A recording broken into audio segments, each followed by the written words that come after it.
Charles, it's a pleasure to be here under your chairmanship, as ever. Can I also join others in saying how grateful I am to my honourable friend, the member for Strangford, for securing this debate and for all that he does with the All-Party Group for Freedom of Religious Belief, and to all the honourable members for their insightful contributions. I'll try to cover a number of the points that they raised. But let me begin by underlining that government's deep concern that the use of blasphemy laws undermines the right to freedom of religion or belief, the right to freedom of expression, and indeed often the right to gender equality as well. My remarks today will cover the broad spectrum of the UK's work on freedom of religion or belief, of which our work to tackle the misuse of blasphemy laws is an important part. Freedom of religion or belief is the right of every person to hold any faith or belief, or indeed none at all, and the freedom to change as they choose.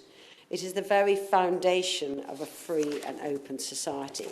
And people should not live in fear of persecution for what they hold in their hearts or how they choose to express it.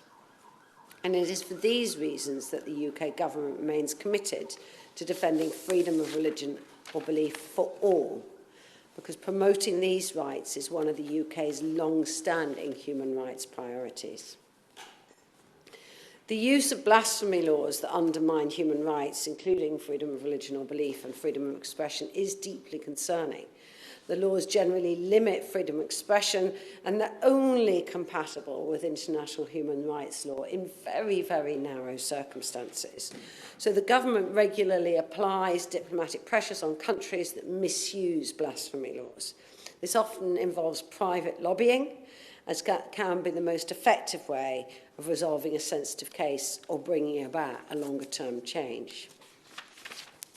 Honourable members have drawn attention to the Commonwealth in particular, and we're very proud to be part of the Commonwealth Alliance. It's united behind shared values of sovereignty, democracy and human rights. In June of this year, Member States reiterated these values at the Commonwealth Heads of Government meeting in Kigali, and they also noted that freedom of religion or belief is a cornerstone to democratic societies.